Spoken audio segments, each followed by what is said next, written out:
menguasai dunia untuk dijadikan tunggangan ke akhirat. Angin yang menyibak rerumputan, dan segala yang terjadi, jika kau pikir dengan tiada berhubungan, lalu tak kau peduli, karena tak bijak membaca kejadian, sebab gelapnya nurani, buah dari sering banyak menyalahkan. Dan merasa paling benar sendiri, dianggap salah jika orang lain melakukan, dan dibela jika diri menjalani. Dan terseret mengikuti aliran prasangka, lalu tenggelam dalam pusaran angkara murka, ketenangan hidup seperti mimpi, setiap gerak adalah dosa, dan bahagia seperti pulau di seberang lautan, sedang diri tak pernah pulau menyeberangi. Jika memaksa berenang tak ada kepastian sampai kecuali keyakinan pasti diri mati. Lalu bahagia seakan harus direbut dari tangan orang di samping kita. Seperti benda yang bentuknya nyata, lalu ingin menjajah siapa saja yang ditemui. Bila seseorang itu cenderung menyalahkan orang lain dengan apa yang menimpanya, maka dia tak akan pernah bisa menjadi hamba Allah. Karena setiap hamba itu pengabdiannya hanya kepada majikan yaitu Allah, bukan pada pandangan atau kecacatan penilaian manusia. Dan jika orang membiasakan mencari kambing hitam atas perbuatan salah yang dilakukannya, maka dia telah terikat dengan kedudukan dan sanjungan manusia sepanjang sejarah nafasnya di kandung badannya.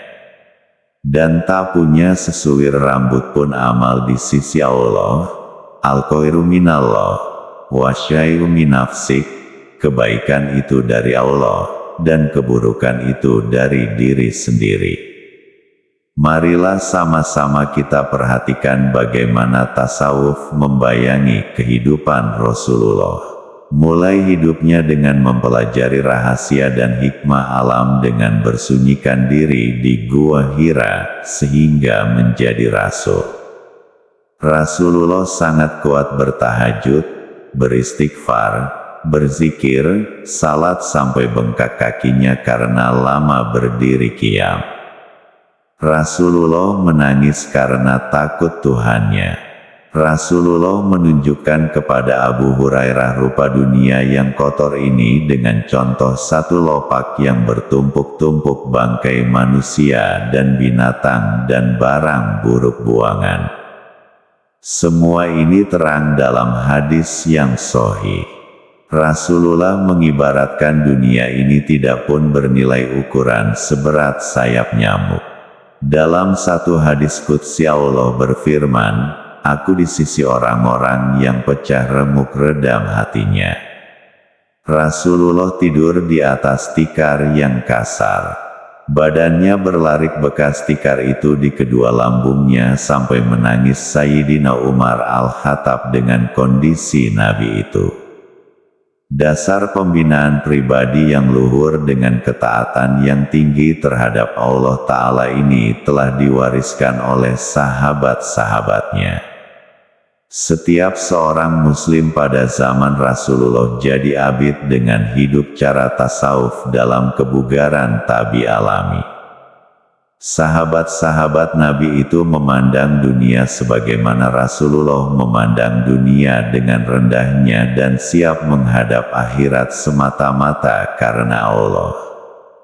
Karena ringan dan murahnya nilai dunia ini, maka mudah saja dijijak dan diperbudak sampai mereka menguasai dunia ini, dan dengan dunia yang diperbudak itu mereka membeli dan berhasil memenangkan akhirat. Maka menguasai dunia untuk dijadikan tunggangan ke akhirat. Sekali-kali tidak ada kesempatan diberikan kepada dunia itu menaklukkan mereka atau mengatasi mereka. Karena itu mereka berhasil di dunia dan di akhirat, yaitu terus menang dalam jihad mereka. Abu Bakar saat beribadah karena takut kepada Allah sampai bernyawa seperti jantung terbakar. Ia membaca Al-Quran sepanjang malam, termakan makanan syubhat termuntah-muntah. Dalam satu peperangan Abu Bakar menyerahkan semua harta kekayaannya kepada Rasulullah karena memenuhi seruan jihad. Inilah jiwa tasawuf yang terpancar pada Abu Bakar Al-Siddiq. Omar putra Khattab yang menghancurkan kekaisaran Rum dan Persia, menguasai timur dan barat yang beradab zaman itu penuh dengan kekayaan, harta dan perbendaharaan. Ia sering makan tidak berlauk, bajunya bertampal 12 tampal, lambat satu hari ke masjid sampai tertunggu-tunggu jamaah yang hendak beriman akan dia. Bertanya sahabatnya, "Mengapa lambat ya Amirul Mukminin?" Sahutnya, "Aku membasuh kain, dan tunggu sampai kering, tak ada kain lain." Inilah ruh tasawuf yang menjelma melalui Omar putra Khattab. Sayyidina Ali bin Abi Thalib lebih lagi dari Sayyidina Umar waraknya. Suatu hari dengan penatnya dia keluar mencari upah tetapi tidak berhasil.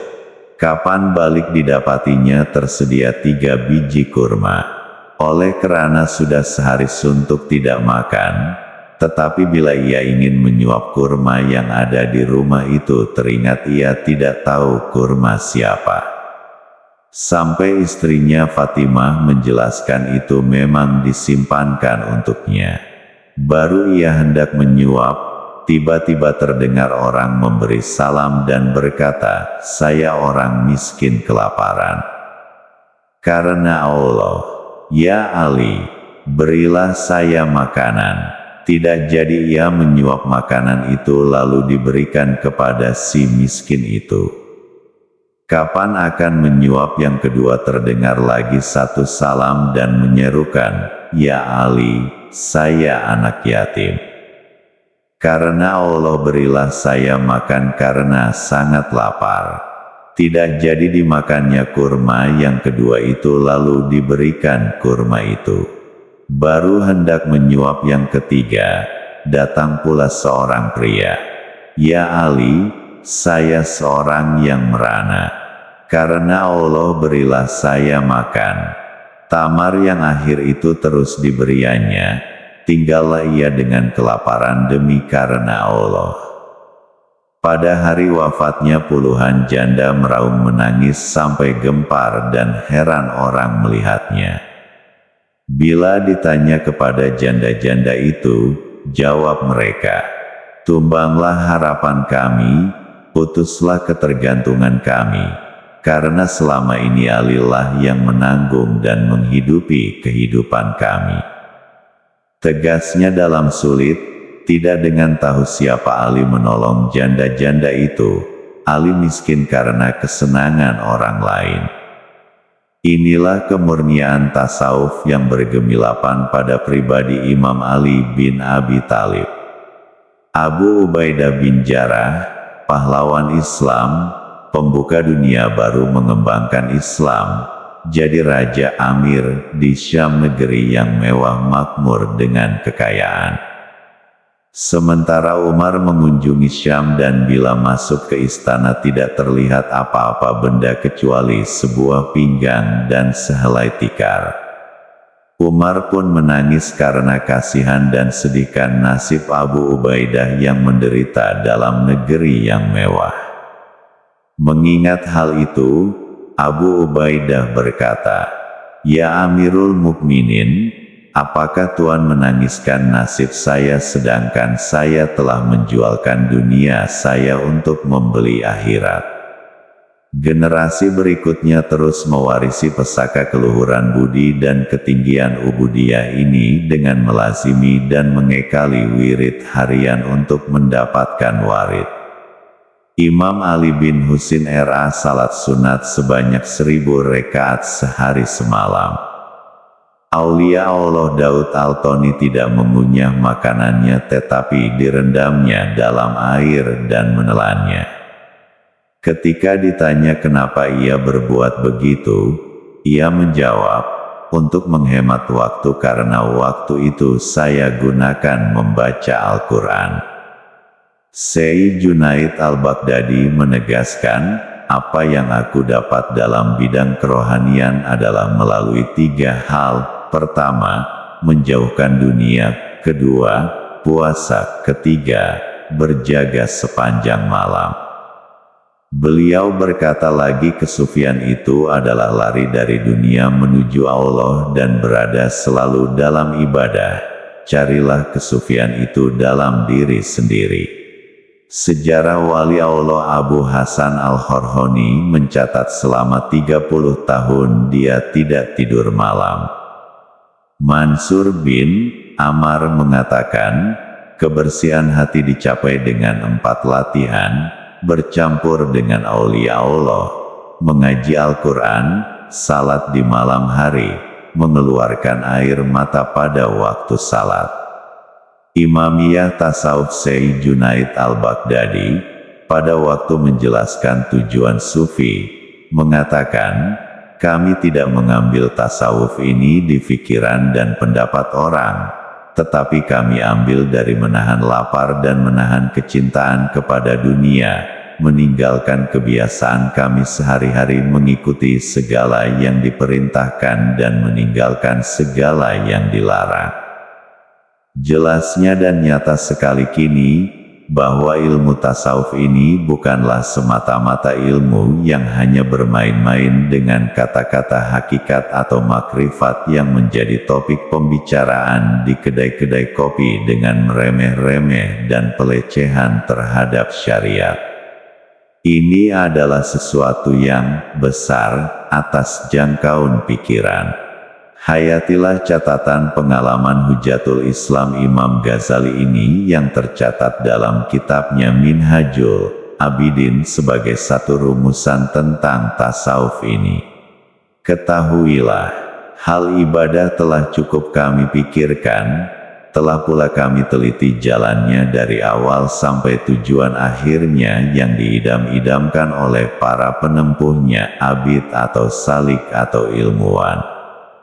Ternyata suatu jalan yang sangat sulit, banyak tanjakan-tanjakannya, pendakiannya, sangat payah dan jauh perjalanannya, besar bahayanya dan tidak sedikit pula hambatannya dan rintangannya, samar di mana tempat celaka dan akan binasa, banyak lawan dan penyamunnya, sedikit teman dan penolongnya. Bayangan salah satu tempat celaka dan binasa ini bisa diambil iktibar dari kisah Sultanul Aulia Syekh Abdul Qadir Jailani yang pada satu waktu di dalam hutan tanpa makanan dan minuman beberapa lama. Tiba-tiba datang awan, lalu turun hujan. Dapatlah Syekh itu menghilangkan dahaganya. Dengan tidak semena-mena datang satu lembaga yang bersinar tidak jauh dari situ dan lembaga itu berkata, "Aku ini Tuhanmu. Sekarang ini aku halalkan segala yang haram untuk kamu." Mendengar itu Syekh Abdul Qadir pun membaca, "A'udzubillahi minasyaitonir rajim." Lembaga itu berubah jadi publik lalu berkata, "Dengan ilmumu dan rahmat Allah kamu telah selamat dari tipu helahku." Kemudian setan itu bertanya kepada beliau bagaimana dia bisa mengenal setan itu dengan segera. Jawab Syekh Abdul Qadir, bahwa ketika setan itu mengatakan ia menghalalkan yang haram, maka dengan segera ia tahu bahwa bukan datang dari Allah Ta'ala karena Allah tidak menghalalkan segala yang haram. Sang Kiai